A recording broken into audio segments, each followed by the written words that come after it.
Going live in 3, 2, 1, and we are live. Okay, so funny story. Just went on to setting up the podcast and was, configuring and getting everything up and in place. And then little old me had forgotten to put the SIM card in, so a bit of a giggle there before we start. And there was red wine involved. Shall we just say? Cheers. Thank you. Cheers. And we're back. We are back. Podcast 2. After our first a couple of days ago. Yes. So to all our millions and millions of followers, we love you. And we're just taking some photos at the same time, so we're doing a bit of multitasking. Just sending you love. Looking forward to when we can all actually get back together and share some space. But for now, this shall do. So for those who are new or have not heard our first podcast, this is the Moya Hu Flavel podcast, and it's our second episode, joined by my partner Simone, and yeah, we hit it off with our first podcast a couple of days ago, and between that one and the first one, which was probably a couple of years ago, we were a big change of circumstances. We were in Thailand, living on a small island, tropical island, during that fun time. And then here we're currently in New Zealand, in lockdown. Maybe just coming out of it in a way. But welcome to all the new listeners, and welcome to my lovely partner Simone. Cheers. Thank you, darling. Love you, and cheers to you. And yeah, really just loving being in the space of openness and expression, because if there is a time for anything in particular right now, it is one of expression and openness and being really honest with how we feel within ourselves. Totally. And feeling like, I was having a thought today, and we went for a bit of a cruise today to get out of home and get back into some nature and go for a walk and just sort of be with nature and be with be in the ngahere and maybe find some animals and something just to tune out from home and get into some more spaciousness, I suppose. Yeah, back into presence. Yeah, and that really came up, was around, for both of us, it was around, this time being a real time for creation, for manifestation, for stepping up, stepping in. Trusting, having faith. And in particular, a lot of the...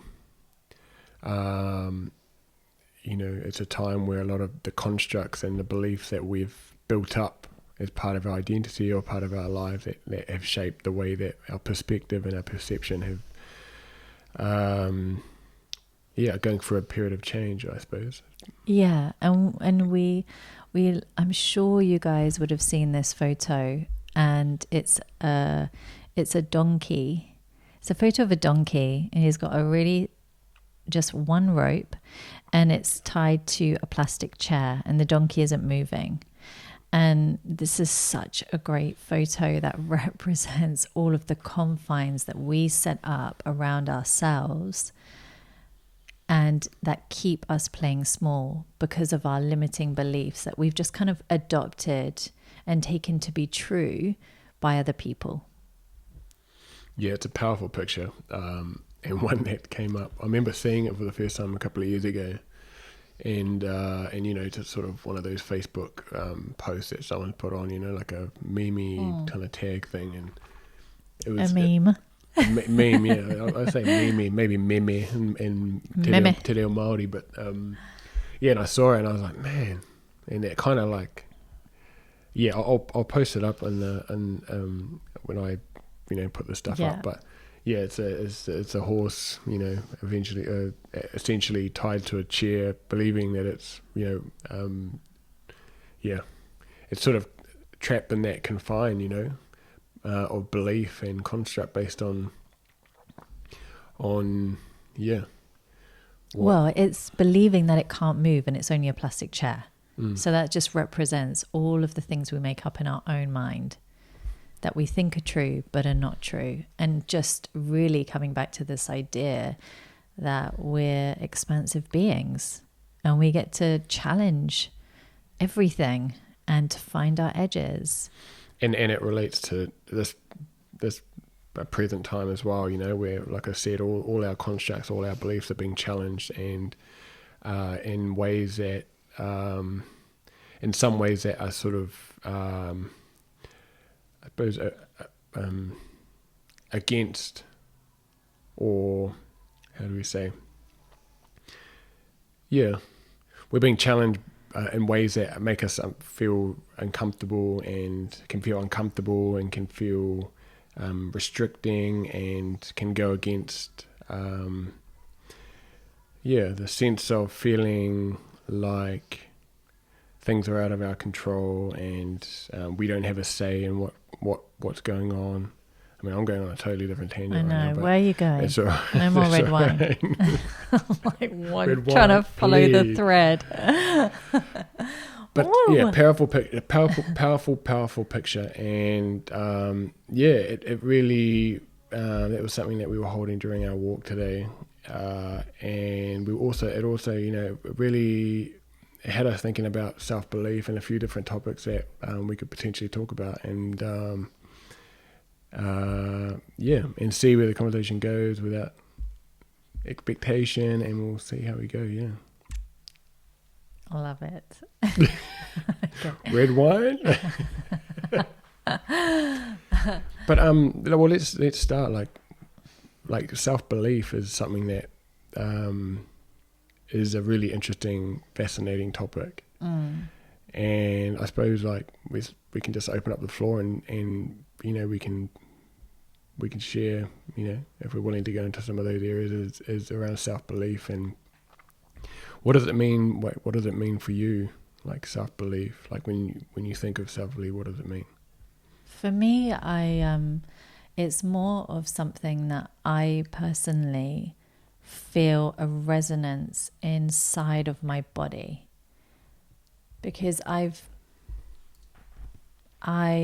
the past, especially when I was younger and I was going to lots of seminars, and you know in London there's like a different seminar every week, and you're just kind of jumping from one to the next, and you believe in yourself, and it's super egotistical. It's in your ego and it's in your head space. It's not actually a feeling. It's almost like you slap it over the insecurity. It's like a sticker you just put over the insecurity. And for me, like, that doesn't work. That's not going to call forward what you really desire. It's not going to have any sense of depth to it when you're in those challenging situations that need and require self-belief to show its head for you to move through it. So for me, self-belief is a very subtle thing that I can tell within my body somatically if I am. So it has a texture for me of when my body is open, when my body is relaxed. That's like a sense and a texture around believing and self-belief for me personally. If I'm relaxed in my body, if I'm receptive, that's a sign of trust, meaning that I believe that I believe in myself, that I can hold myself, and that I'm guided on my journey. So it's become a lot more subtle than what it used to be, of my perception of what self-belief looked like and the internal talk that would go on, so to speak. But I would love to hear for you, like, how that feels in your body. Yeah, in my body, you just know, you feel this flow of energy just rushing through you, you know, and this sort of, flow of energy rather than sort of burst. It's sort of this flow of energy, and you just sort of it just calls you and propels you forward. Self-belief's an interesting one for me. And I'm so fascinated around self-belief because, like, even in my own journey, like, I've had periods where my belief has been sort of up and down and challenged and through different circumstances and different experiences. And I've always been, like, even just connecting with different people, you're always fascinated about human behavior. I've always been fascinated in human behavior and why people do the things they do, and what propels, what instigates, what encourages, what propels, what anchors people, or shoot people forward, or what just getting really curious around behavior and action, and its sort of general makeup. But yeah, I mean, when really, like, your sense of self-belief only really, like, for a lot of people, especially in the beginning when maybe you're not so in touch with the sensitivities and the subtleties of the body, it feels like for a lot of people, and I know it was for me, self-belief only really showed its head when I was going through a massive challenging situation that required self-belief. Otherwise, it just, you don't even think about it. But it's in those moments where you have to take a leap, where you don't know what you're going to open yourself up to. And for me, self-belief is really linked to this feeling of trust. Do I trust myself? Do I feel safe with myself? That I can always look after, and I've always got myself. And for me, like, that's inseparable. And that came up for you the other day during our talk, with around something that came up during your ayahuasca ceremony, with around letting go. Yeah. Like letting go of control and just trusting and yes. Yeah. And I mean, it's sort of it's getting out of your comfort, isn't it? Getting out of what you know, and sort of stepping into something new, and sort of letting go of the reins, and just sort of backing yourself to. Yeah.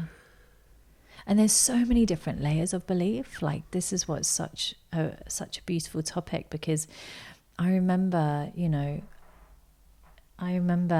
we just saw a little cat. Yeah, a little cat just walked past. Interesting. I just, on a side note, slightly want to kidnap the little kitty that just walked past. Anyway, distraction. What I love about the layers of belief is I've noticed, and I've been fascinated with how incredibly powerful our mind is at really supporting ourselves when our little monkey mind doesn't know. So I've got a perfect story for this when it comes to belief. So I had, this was years ago, must have been about, I don't know, maybe 24, 25. I was a makeup artist, and I was shooting in Ireland, and I was out in Ireland for 6 weeks on this film set. Now, one of the shots was I needed to create this mold for a gunshot wound out of gelatine, and I'd never done this before. You do little things of molding when you're in your makeup school training, but nothing this big. And I'd just gone to a seminar which was all about magic, and was all about using your mind to really focus on only the end result. And I remember the night before I had to create it, because I couldn't create it before, because it had to be fresh, so I could actually mold it and use it on this person's body. So the night before, I'm lying in bed and I'm visualizing exactly how I want this gunshot wound to look. And I'm also slightly bricking it, because there is no second chance. I've only got enough gelatine for one go of this. So I'm visualizing it, I'm feeling it, and I'm still nervous, but I'm really focused on just the end result. And I'm letting go of my little girl who wants to know exactly how I'm going to do this. And I pull it off. And from that moment, there's been so many times where it's been like, just remember the magic, focus on the end result, and just let go. And that always gives me this sense of like, fuck, like we don't utilize just how incredibly powerful we are. If only we could believe more in ourselves and our ability to create. Totally. And we were talking about that the other day, is around,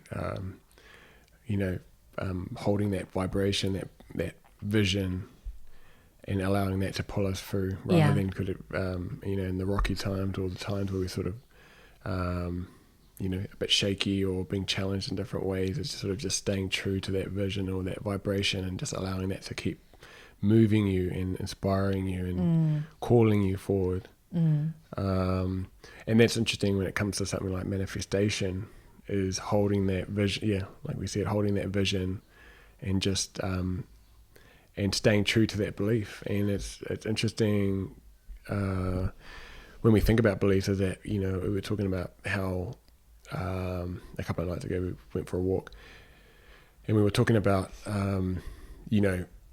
we have to really believe what we want to, what we desire to believe or to manifest. Like, we have to really 110% believe it, because if that's not there, then in some form or another, or some way or another, we'll find a way to either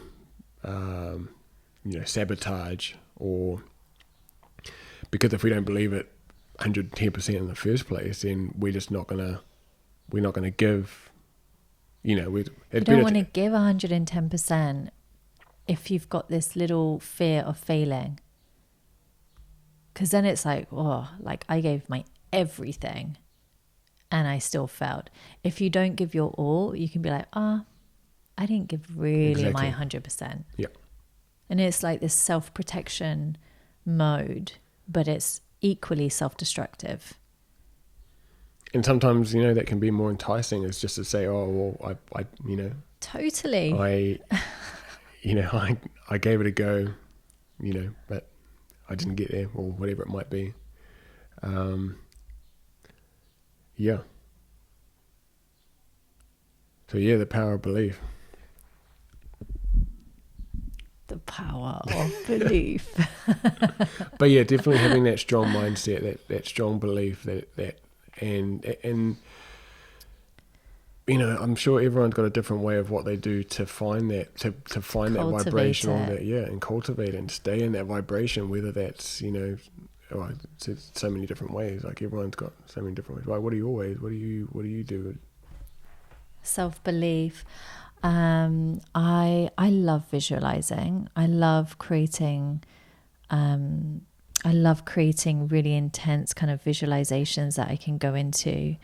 I really love, for me, like, creating a sense of ritual and devotion in my day helps me to feel connected. And when I'm connected to source or universe or Sophia God, Sophia consciousness, or whatever you want to call it, when I feel connected, I don't feel like I'm on my own. So that helps me to believe. Little things like pulling my cards in the morning for guidance. It's always this remembering that I'm not alone, when it can so easily feel like you're on your own on the journey. And for me, like, really at this time, it's really going deeper with my rituals, deeper with my sense of devotion to being a hollow bone. So being a vessel through which consciousness can work through me. And I am consciously saying, I'm asking for you to guide me. I'm ready to be fully guided. And that really helps me personally, because I've, on the other spectrum, when I was very much living in my masculine way in London, I was always forcing and fighting and pushing. And yes, I created, but I was whacked out. My immune system was totally shot. My adrenals were shot. I was ill all the time. And I don't believe that has to be the way. I really don't. I believe that there is that you get to create what you want to create with such ease if you're able to feel that connection and to be guided and to get out of your own way. It's so fascinating. And yeah, I mean, we've been really tinkering and playing with that the last couple of years, is learning to pull back, especially since coming back from London, where everything is more, like that whole, what you've just spoken about kind of goes against the grain of all. Totally. That we're sort of ingrained in us, coming the hustle through. Is celebrated. Yeah. And I can definitely say that about, my high school experience and your time in London. My time in London, and it was, so to go through that, to learn to pull back and is fascinating. Yeah, because it's like all it takes is one seriously inspired action to change everything. And if you're taking action from your head and you're just doing a step after step after step and you just feel like you're not getting anywhere, it's because it's not a guided step. It might be taking you away from the path that that your soul is craving to be on, and you will always find your way back to the path, but can you just stay a little bit closer to the path so life just gets to be a little bit easier? So you don't feel like you've lost all these parts of yourself that you're then trying to reclaim just to get back to where you were before you started getting distracted and going off the path. It's like, can we just keep closer to the path to just keep life a little bit more fluid? There's definitely more of a grounding aspect involved, right? Where there's a sense of balance between action and being, like recollecting, like regrounding yourself and everything. Small steps, pushing forward and then pulling back into that grounded space, and then allowing that to sort of inspire and allow creativity and different things to come through. And that's why I love the potama. If you haven't seen Moyu's ankles, he's got beautiful potamas on his ankles, and I love that. I love what it represents. That you've got we all go through stages of growth, and then that growth needs to be integrated, and that integration is stillness. That integration doesn't feel like you're moving forward and you're expanding, and it is foundational to the next step up. It's foundational for that next level of growth is the integration. So powerful. And probably in my culture, it talks about the staircase or the stairway of knowledge, so we go through periods of growth and then periods where things sort of plateau, but eventually, they'll plateau for a little bit, they'll slow down a bit, and then eventually you're gonna work, I don't say rise, but you're going to go through another period of growth or upgrade or learning development within yourself or in your life. And it's so powerful because it reminds you that things aren't always like, you can't always be on an upward trajectory. Yeah, but things don't always stay the same forever, and like for people who might be going through a really challenging time or sort of in that state of stagnance or just sort of plateaued a bit in their lives, and that the potam is always a great way to a great reminder that things they do. It's never going to stay like that forever. No. that things we're continually growing, even when we don't, we're not aware that we are. When things feel like they're staying the same, there's always something new there. We're going through some new experience, or there's something there for us to really dive into. There's always the opportunity to shed another layer in the stillness. Like, that's what the stillness, that's a gift of the stillness, is what have I been distracting myself from? What have I been avoiding within myself? And in the stillness, or in the in that embodiment part of the unexpansion, is to really find the courage to look within and to find the spots that you've been avoiding, because you've allowed yourself to actually take away the distractions and to just be. Yeah, definitely something that's I can say for myself, when you go through those flat periods, it's so easy to get caught in that, Yeah. and to be sort of feel like, is it ever gonna end? Yeah.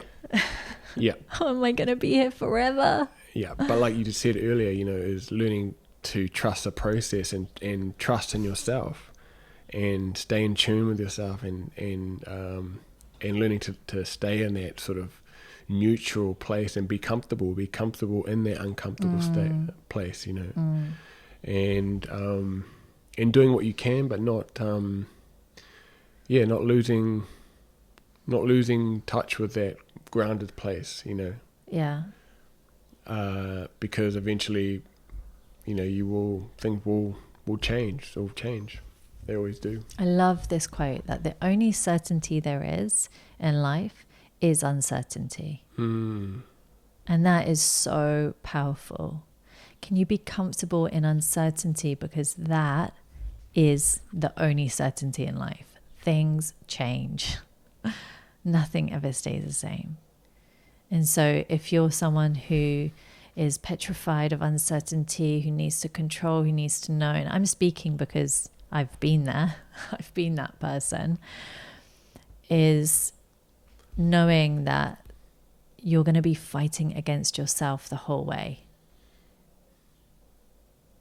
because there's always uncertainty. And so can you find ways to start to feel comfortable in the uncertainty? Like when you're in those periods where you feel like you're stuck and nothing's moving, can you be comfortable in that? Can you just accept it? Can you just be with it and not try and force or change or fight it? And when you're expanding, freaking love every part of it. Love that rush. Love that ride that you're on, knowing that that ride is never going to last forever. It doesn't matter how successful you are, how old you are, how much you think you've got it down packed.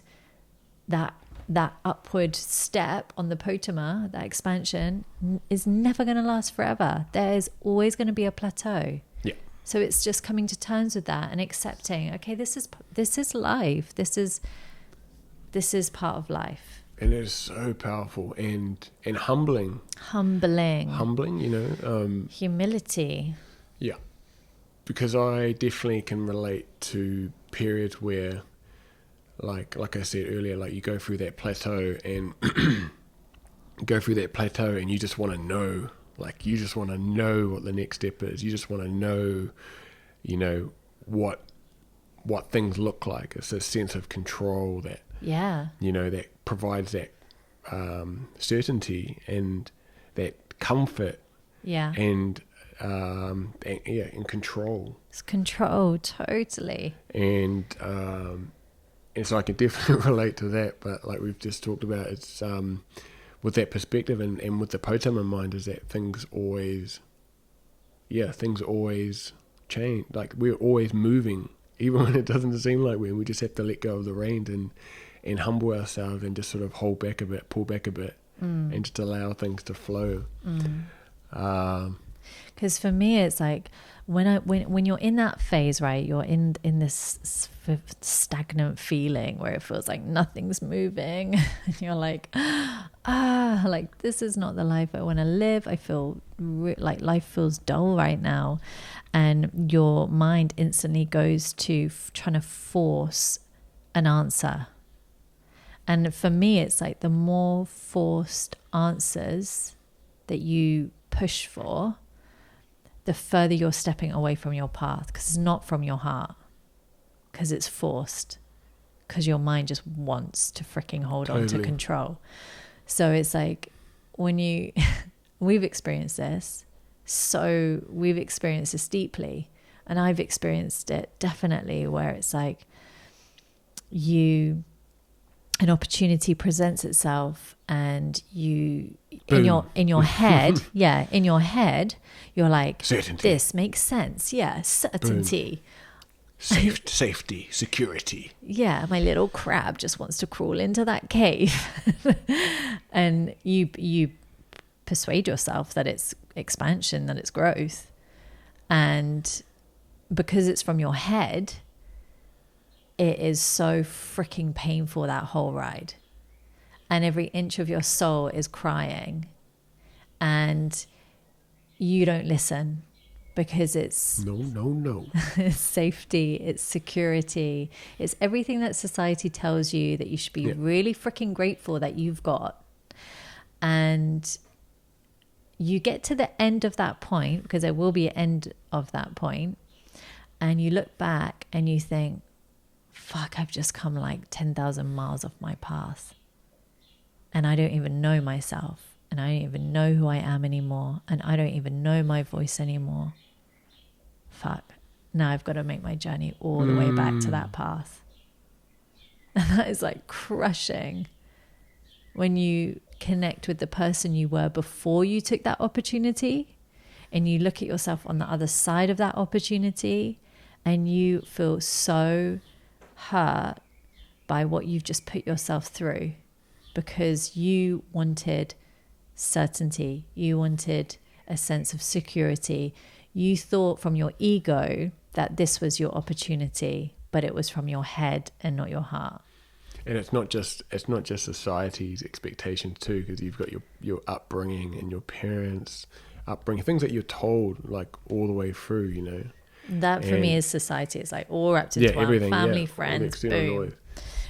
And so, tuning into your own voice and being able to shut up the noise and be cool with having, being a powerful, like, chooser, like, creator, like being able to consciously choose, not give in to the noise and the fear and take things, and really tune into what feels right for you in each moment, rather than looking to close a gap in no time, sort of like this, boom, like certainty or comfort or the no, that I suppose is sort of be quite enticing in ways. Well, it's just your little girl, your little boy who's like, I'm scared. I want to feel safe. I want to feel validated. I want to feel successful. Oh, this looks enticing. But it's from your little child, inner child. It's not from your like powerful sovereign self being of like, yes, I create whatever I want to create and I am boundless. And from this place of my power, does this resonate with me? Does this excite me? No. I have to play by someone else's rules. I have to fit into their little box, if they even have a box, because they might not even have a box yet. No, that's stifling. It's that fear that's been driven into us from an early young age, is to go through those processes and but create that. Isn't it crazy? Like, I seriously believe like we are meant to live a life and to live 1,000 lives in one life. As in have many rebirths, have many soul deaths, have many experiences of different identities, and that just wasn't part of our parents' generation. And so that's gonna bring up a lot when you're, because what it's perceived is, oh, you don't know what you want to do in life. Oh, you're flitty, or you're unreliable. And all these labels that come from someone who are trying to place you in a box so that they feel safe. Because that's the reality of it. Because if they can't place you, oh, Moihu keeps changing what he likes. Oh, Moihu keeps changing what he does in life. Oh, who is he? Oh, that feels unsafe. Oh, that's not okay. Because they can't place you. Can't place you in a box. Yeah. Can't put a name or a label on you. Yeah. Where do we put you? Where do I put you, Simone? Nowhere.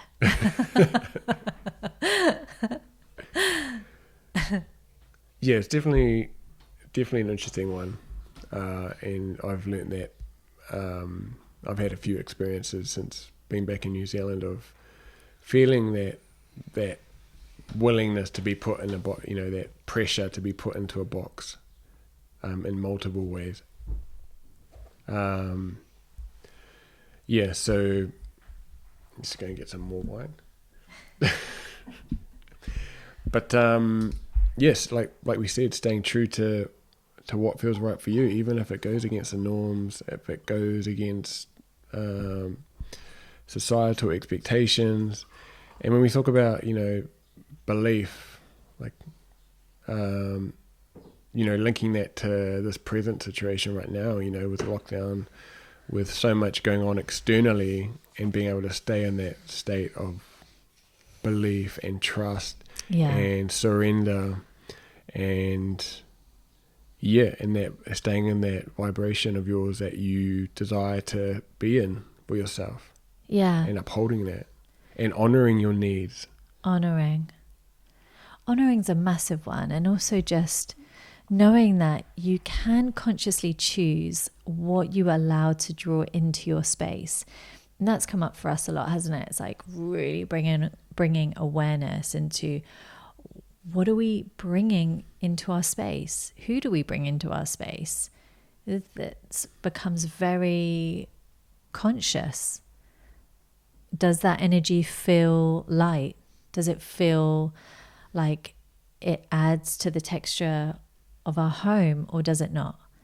And consciously choosing what we read and what we listen to and how we spend our days, and really consciously choosing to do things that allow us to feel free and to remember that we are sovereign beings.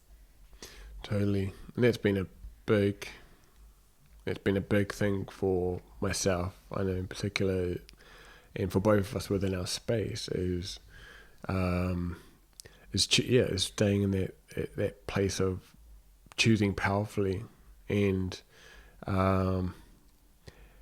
staying true to those vibrations, what we want to experience, because everything, whether we choose to believe it or not, everything has a vibration, and whatever we allow, like even talking about consuming, like stuff that we consume on Facebook or we read, stuff that we're allowing into our space, into our realm, is going to have some sort of vibrational frequency attached to it. And so learning to be a lot more, I wouldn't say particular, but be a lot more conscious and a lot more aware of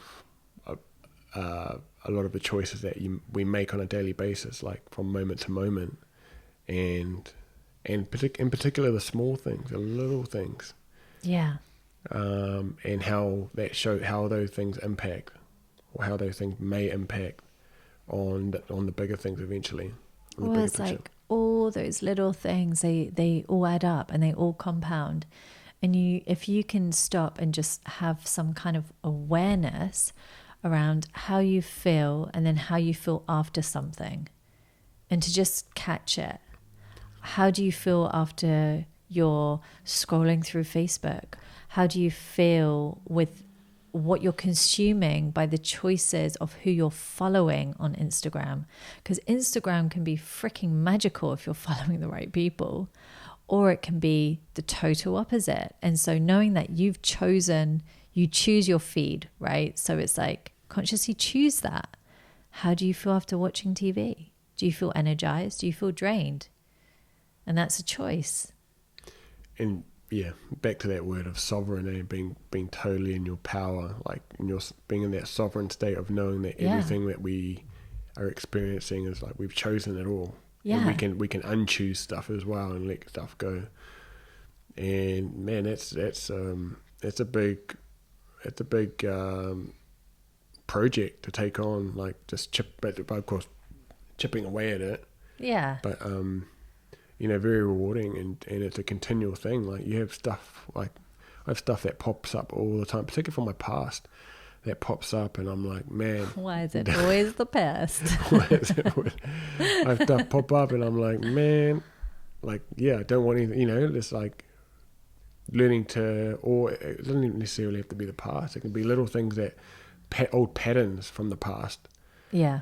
That pop up, and you're like, man, what am I like? Yeah, just being able to notice little things and be a bit more aware of, and make those little changes.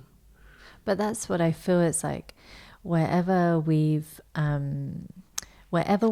in the past not fully accepted that part of ourselves, or not fully allowed us to actually nurture the experience of a past situation, it will pop its head up.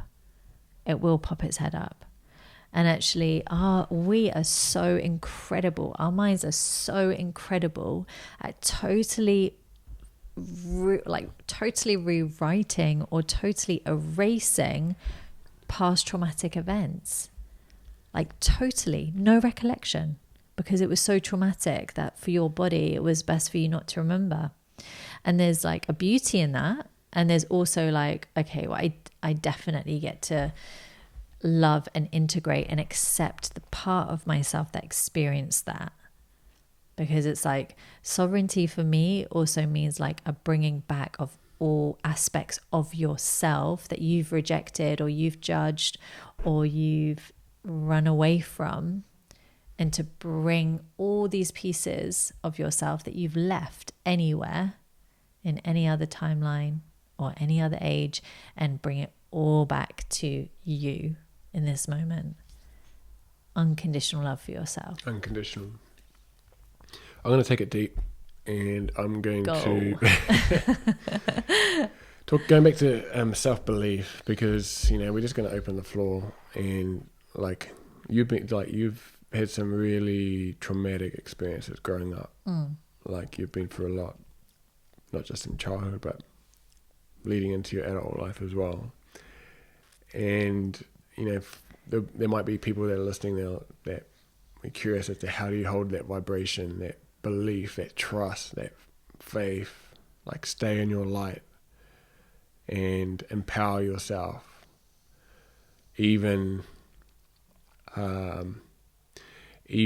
with some of those past traumatic episodes or situations or circumstances, whatever they may be, in consideration. That makes sense. Wow. For me, no. For me, there was Superwoman. There was one particular night where it was particularly traumatic, and I was crying and I was shaking in bed. I must have been about 8 or 9. No, maybe 9. Maybe I was 9. And I wasn't religious. In fact, I was told that I was not anything because my dad was a Muslim and my mom was a Christian. So they made a decision not to do anything with me. And they told me this. So I always felt like unattached to anything. And for some reason, in this night, I was on my own. My sister was in her bedroom, and I was really, really, really traumatized by the night's events. and I couldn't settle myself. And the only book I could find in my room for some reason, I don't know where I got it from, was a Bible. Hansel and Gretel. I wish. It was a Bible. And I needed something to, I didn't have a mobile phone. It's not like today where you could just distract yourself with something. I needed something to take my mind away from the experience that I was going through within my body. And I just started reading it, and then I fell asleep. And I woke up, it must have been like 4 a.m. I woke up with this feeling of being woken up, and all I can imagine is that it was God source speaking to me, and it was so clear. He was saying to me, you are going to get out of this. Everything is going to be okay. You are going to be fine. I'm going to look after you. And that was it. And that didn't mean that it was any easier on any other the traumatic nights that came, but it gave me a sense of belief that this was temporary, that I was going to get out, and that I wasn't going to stay here, and I would never come back here. The moment that I could choose as an adult to not be here, I would not be here. And then later on in life, when I was like in my early 20s and I was, challenges come up again, for what helped me then with belief was seeing that other people had done it. And I really felt that if someone else has done it, it means it's possible, and I get to do that. Totally.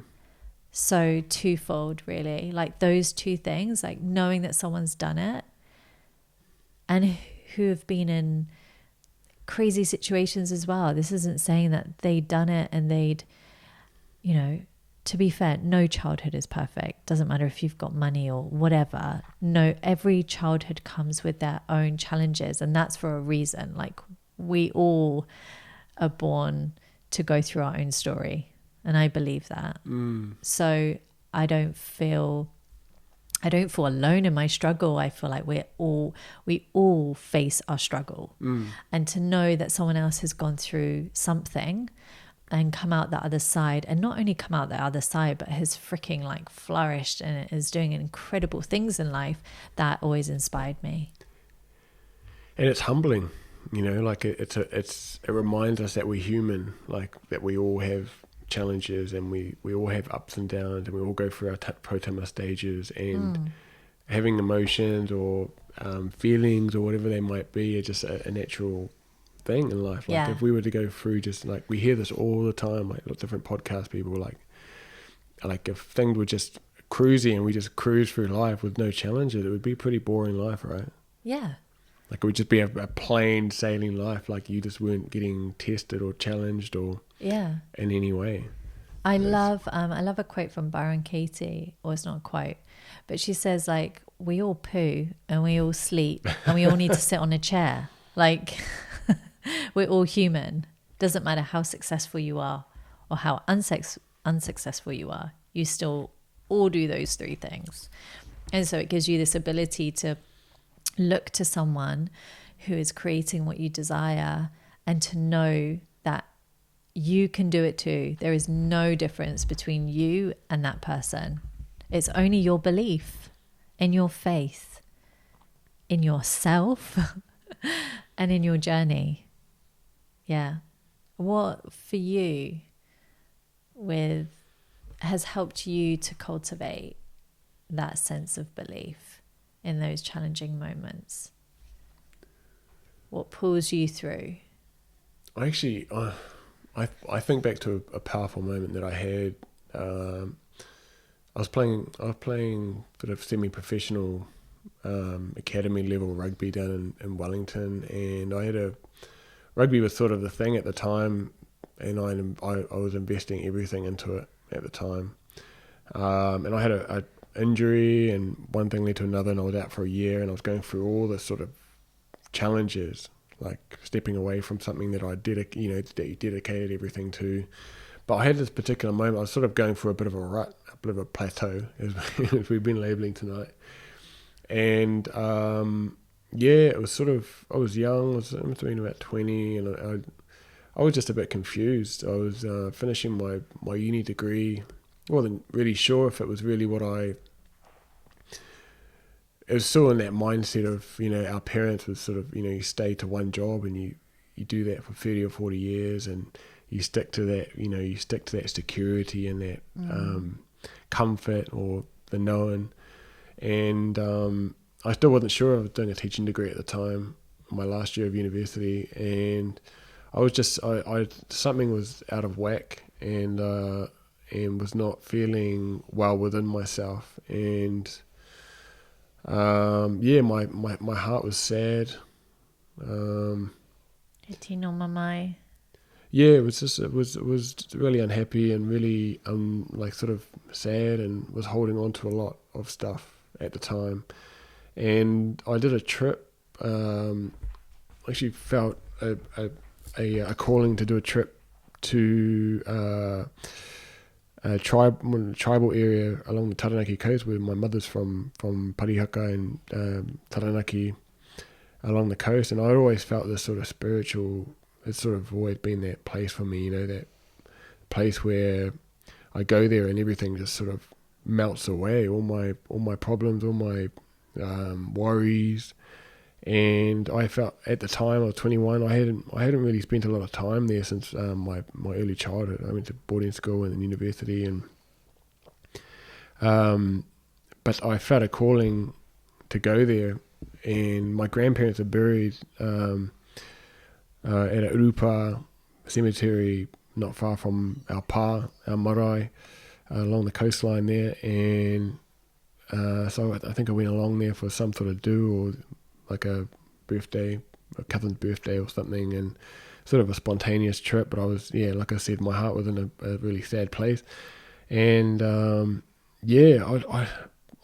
had all these dreams of this urupa, like it was sort of like they were haunting me, like the dead and all my ancestors and my grandparents, and it was sort of the first place that it was the first time, I suppose, I had the courage to go there on my own, without anyone else, and just sort of, it was like I don't know if it was a fear, but it was something, and I just sort of trusted in that calling and went there. And it was kind of a wet, rainy day, and it's this beautiful urupa, right on the beach, right on the beachfront.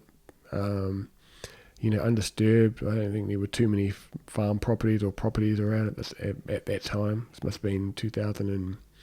And I remember walking through I remember sort of driving up, and I was sort of anxious and nervous, and parked up, and I was on my own, and sort of shivers going through. And I walked up to the front gate, and as soon as I sort of walked through the gate and saw all the headstones and all that, it was almost like all the emotion that I had held over all those years, over the years up until that time, it just came sort of flooding out, and they just sort of came just in full force. Like it was like this pain, and it was tears, and it was sort of uncontrollable crying and yelping, and all sorts of stuff came through, and it was sort of this letting go process, completely like surrender. And it was strange, It was 21. I think I was 21 or 22, and it was this uncontrollable emotion, like flood of emotion just coming through me, and then all of a sudden I just allowed, for the first time, just allowed it all just to flow. And I sort of got to this point where I was like, okay, I think I've sort of let out everything I wanted to let out. And it was this sort of sadness to, my grandparents passed on, grandfather passing on, and all the whānau and my whanaunga in the urupa. And then all of a sudden it was kind of like this embrace. I remember this embrace, like this feeling like all my whanaunga in that urupa were like, everything's good, like you're held, you're safe, like everything, you're on the right track, like everything's fine, like good, everything's going to be okay. And it was it was such a powerful thing. Like I sort of turned up really sort of anxious, and then I left like yeah, it was just powerful. I had this moment, it was like this awakening where I was like, wow, that is crazy. Like I felt them like almost just putting their hands on my shoulder and my back, and it started to rain as well, and it was like the beach was like, you know, the waves were crashing into the rocks, and it was like I was on my own, and it was just a powerful experience. And I left there and I was like, okay, like, you know, this I'm just gotta keep, you know, just keep moving with that, you know, like it was kind of this assurance that I was really looking for, that. And I really felt the aroha and the wairua within that experience that sort of helped me to build confidence and trust just to keep moving in the direction that I desire to move, and have that confidence to keep moving that way, even if in ways that felt really uncomfortable. They're kind of where a lot of the self-belief, that was an experience that I always fall back on, is where that feeling of self-belief was like, just keep doing what you're doing, and don't give up and don't lose that faith. And from there, you know, you have your moments where you do go through plateaus, or you are being challenged, and and your faith is tested. And it's always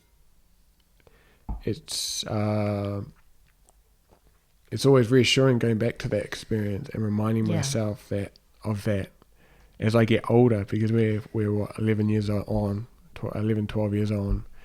And so, it's still a work in progress for me, even just to go back to that moment and be like, yeah, everything's cool, you know, like even when the shit's up against you, or you're being challenged, or there's resistance, or you have your hard days, and it's just going back to that moment of like, everything's cool, like everything is going to be just like everything's just going to be okay. Beautiful. And it is a, you know, really, really I remember you telling me that story in London. I don't know if that was on our first ever meeting, on our first date, that you shared that. But that story's always stuck with me as,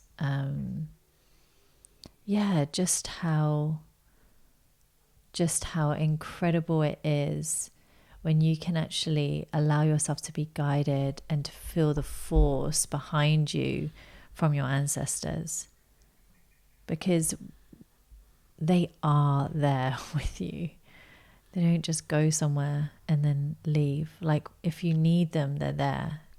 And if you need that strength, you know, they're always there, that you can call upon, even if you don't know who your ancestors are. You know, like I remember, I mean, our upbringing, we have so many similarities in our essence of who we are, and yet we were brought up in such a different way.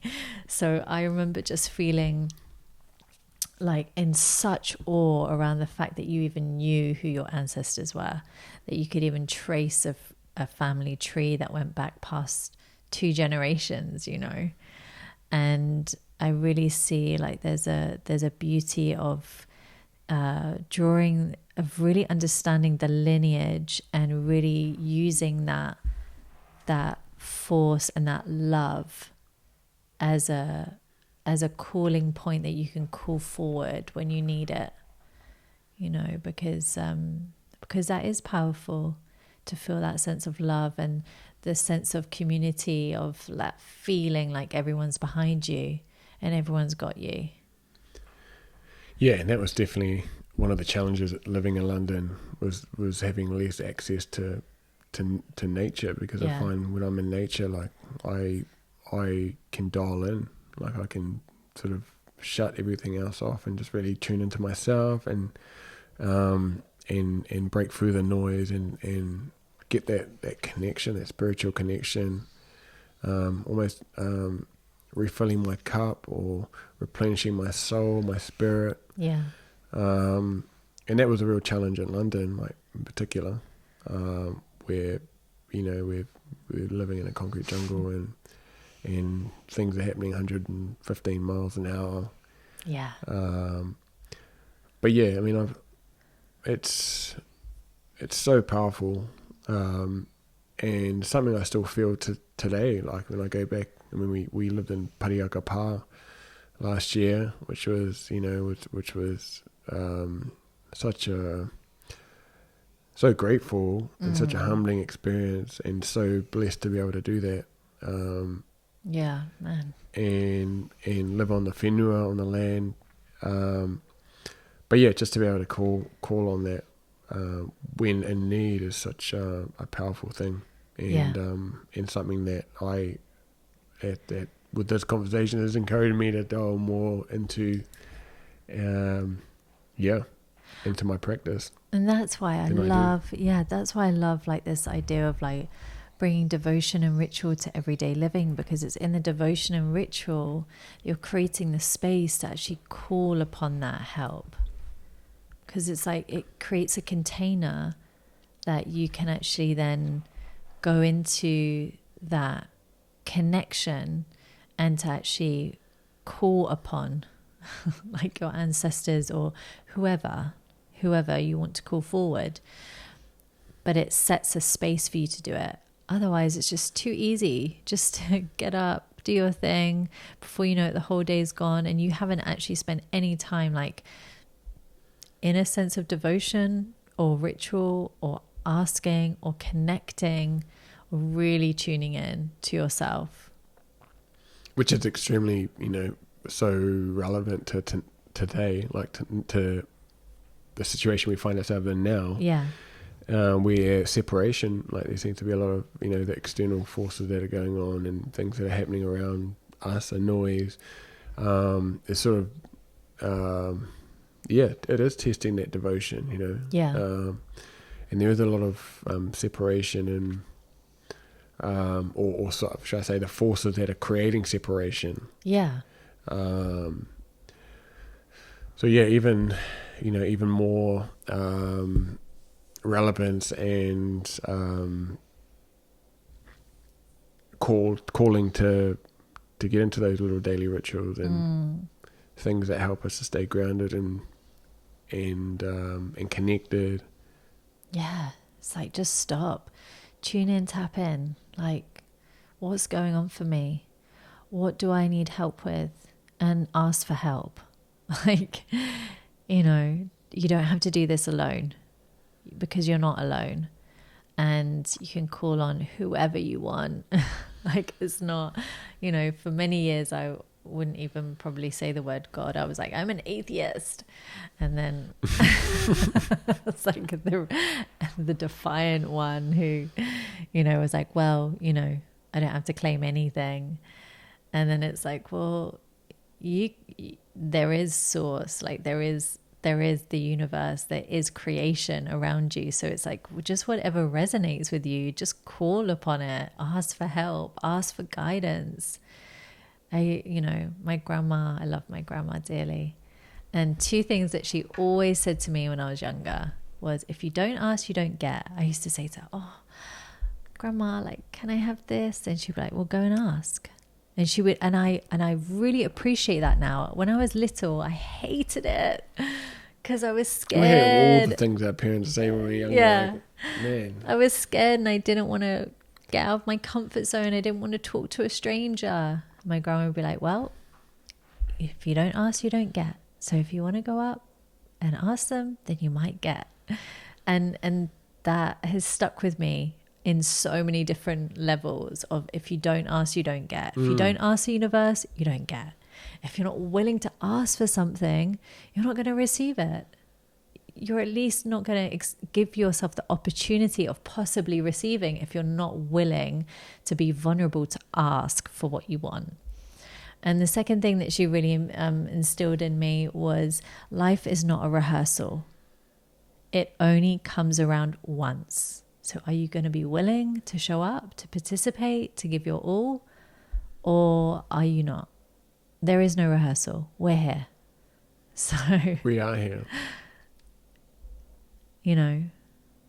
Really choose wisely, like how you're choosing to show up, how you're going to play in this life that we're given. Because everything, every opportunity, every little perfect interaction may only come around once, and probably will only come around once. So it's like really holding on to those things and seeing it as really precious. Every moment is very precious, and that don't take it for granted. Don't think it's a rehearsal and that the scene gets to come around again. No, it might not. So grasp it and grab and hold it with both hands, and really consciously choose the direction of your life. Don't allow life to take you. You get to choose life. And I mean, so many quotes coming to mind right now. Keep them coming. Yeah, I love this feeling of, like life being like this river. You know, you can flow with things, yet if you're not gonna actually focus and create what you want, you're just gonna be taken by life. And it's your choice. That's the thing. There's no right or wrong, but it's a choice. It's a choice not to choose, or you can consciously choose. But not choosing is still a choice. Not choosing is still a choice. That avoidance to participate or to choose or to not choose is a choice in itself. So it's like, are you going to allow other people to influence the flow of your life? Or are you going to claim your sovereignty and consciously choose your life the way you want it, not for anyone else? And that's something that we all get to play with. Life is so short. It's like, wow. Do you want a life that feels expansive? Or are you just going to accept whatever shit gets thrown your way and be like, oh, well, that's my lot? No. It doesn't have to be. It really doesn't. I saw this video a few weeks ago, and it was talking about, like, it was showing people in different emotions. It was like, we've chosen this person was choosing all their different emotions, like, totally, and how we get to choose how we feel. And we, like, when we claim that sovereign, that power, and say, okay, like, I get to choose, like, I'm choosing this, like, whatever I'm experiencing, I'm choosing. Yeah. And we own that, and we take that power, then we become, it builds this sort of, this level of confidence, but also willingness to take the reins and be like, cool, I'm going to start to choose more powerfully and choose things that I really want to experience, rather than allowing, rather than giving that control to something outside of me. You. Yeah, massively. Because it's like emotions are there. Everyone experiences different triggers of emotions depending on their own unique perspective on life, and therefore their own meaning that they've created to that particular event. So it's like we could experience the same thing, and you'll create your meaning from it, from your perspective lens that's unique to you from all of your upbringing, and I'll create my own and my meaning, and we'll both have different emotions. But the emotions are attached to the meaning that we create to something outside of ourselves. But we choose and create the meaning. We choose it. So if we don't fully accept that, then we're just going to let our emotions run riot like a 4-year-old having a tantrum and being like way out of control. Yeah, something that's come up for me quite a lot in the last couple of months is this whole thing around we like, alongside what we just talked about, is we having the power and the sovereignty to define our own lives. Yes. Not on what society says, but on defining them in the way that we see them, So, I mean, I think of the kids in Africa, like in villagers who don't have a lot, but they're just so happy, and wealth could take on a totally different meaning to somewhere else, like America or somewhere like that. Totally. I feel like that's what this happiness. is really, this is what is really is calling, is for our shift in perception around what does success mean to you? That's a perfect one, yeah. What does wealth mean to you?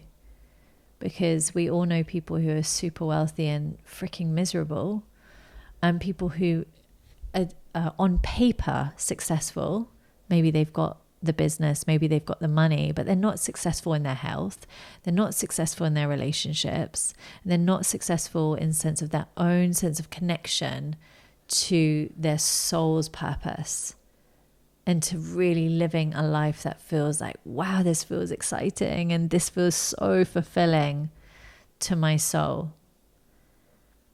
And I feel like the stripping back of all the old ways of doing things is opening up this opportunity for us to redefine certain words that have had such a hold on us in guiding us when we were younger into the decisions that we made. It's like we were writing our story. Like we've got the pen and we have the power to write that story in the way that we see it, defining it and giving it meaning and purpose, and it gets to be whatever we want. Yeah. Yeah. Whatever we want. I think I told you this, but I was at a Shell station, service station, and I was pumping up my tires, and a car came and parked up behind me, and an old guy gets out. He must have maybe, I don't know, 60 odd, and he had a big beard and his sort of partly overgrown hair, and he gets out, and I sort of turned to face him, because I noticed he was there, and he hopped out of the car, and he had a dress on, like a full-on dress. Oh yeah, you did tell me this. Yeah. And he had a full-on dress on. I think it was like a cardigan, like, so it was like a white cardigan with like this sort of pink and orange dress on. And I think, that was the other thing. Yeah, he had his nails polished. Like yellow or orange or something. It blended in with the color of the dress. And I can't remember what shoes he was wearing. How dare you not take note of those details? And I looked to my left and I saw him, and instantly my societal expectation judgment at that point in time, what state I was in at that point in time, was like, dude, what are you doing? Yeah. What's going on here? What is going on? And then secretly inside, the little Moi who would love to just break free and get in a dress and paint his nails. My little secret is out. But then I sort of noticed when those thoughts were coming up, and I was like, yeah, that's powerful. And then I was judged. Those judgments were arising from my thoughts, and I was like, shit. And then I completely like, look, I was like, you are it completely changed. Like I realized, like, we can totally define whatever we want, and yeah. And we can live the way we want, and people will judge, or they'll try and put their projection onto you. But ultimately, what feels good for you is what feels good for you. Yes. And you define the meaning and the and all that matters is what you feel about it. At the end of the day, is how you feel about it, and it doesn't matter what anyone else feels about it. And once I noticed that, I was like, shit, you're the man, bro. You're the man in your dress. I'm just gonna go home, put a dress on, do my nails. I'm afraid put some lipstick on. It's too small for you, but I didn't. Lipstick and nails are there. I was thinking about it. But that's the thing, isn't it? It's like, freaking set yourself free. Like, set yourself free, minus the fear around being judged or being rejected. It's like, what lights you up, and just freaking do it.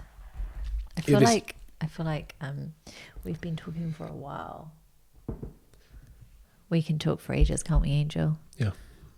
But there is something powerful around people that are living their lives, and they don't care what anyone else thinks, and they're not interested. They just do their thing. I saw a reading or an article about Dennis Rodman today. Yeah, you know, love it. and society will label him quite controversial and ecstatic and all these sorts of labels. But he was saying he started his NBA career, obviously an NBA legend, and he started his NBA career sort of with Detroit Pistons. And he maybe, I think he was there for like 2 or 3 years, got a couple of championships maybe, and then he hit a low point, and then he moved to somewhere called San Antonio Spurs, and he said he started to go to the gay club. He was almost he was about to take his life, and he was going through the low point, and he started to go to gay clubs and trans clubs in San Antonio, and he said there was something around being around gay people. They're so proud, and they just don't. They're all like, he gave them this impression that they just don't care about what anyone else thinks. Yeah.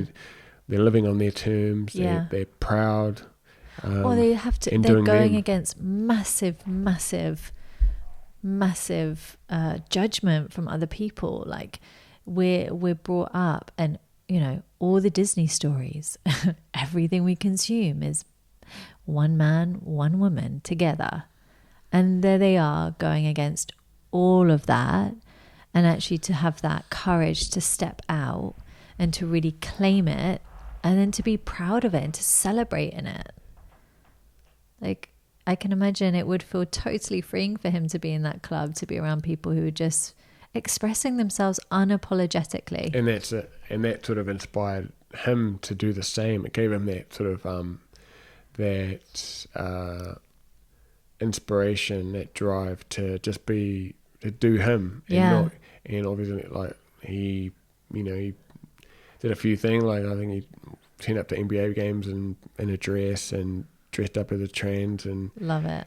Started to dye his hair like every couple of games, like dye a different color, and it takes a lot of courage. It's not, man, and but there's something really powerful about it as well. Is that someone's willing to put all on the line and stand and go against the grain. Reclaiming sovereignty and go against the grain and do something different to what everyone else is doing. And there was something really powerful about it. No doubt about it. Yeah, totally. Just being willing to like explore what lights you up and give it to yourself, and not worry so much about what others may think or what others may perceive of you. Like, you're way more than your body. And the more we can let go of our attachment to our identity, the better. Can we be fluid and just see what lights us up and let that lead the way? So, men, start dressing up in your wedding costumes. Wedding costumes. I'm pretty Love sure it. all that comes up is Dennis Rodman in a wedding costume. Like, that's a great image. Though he's totally straight. Like, he went out with Carmen Electra. Anyway, totally different. Carmen Electra and Madonna. He went out with Madonna. Yeah, he did. How do I know that? Wikipedia. Benjamin Collado. Thank you. Yeah. There you go. All power to people who got that courage to do. And this is one of those times. It's like it's one of those times where that space is there for people to really express themselves and to step into their power. And something that's come up for us, in particular, the last couple of days, is to be brave, to be bold, is to be strong, courageous, to step into the arena, and be seen fully. And to not wait. The time is never going to feel perfect. It's never going to feel comfortable. Just do it. Don't wait until the wedding. Don't wait until the wedding dress fits perfectly. No, just put it on.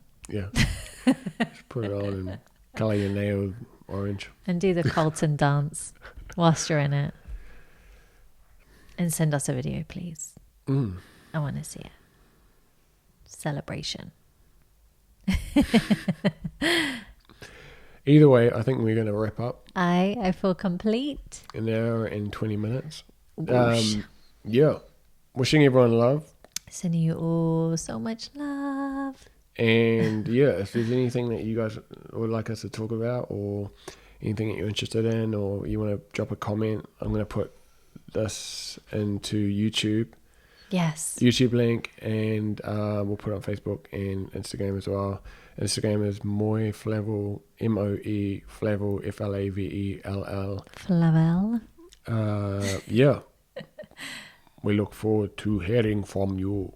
Yes. And next I'm going to do my podcast. So it's going to be more for women, and Moe, who's going to love being in the arena of the feminine. Stay tuned. Peace. Bye.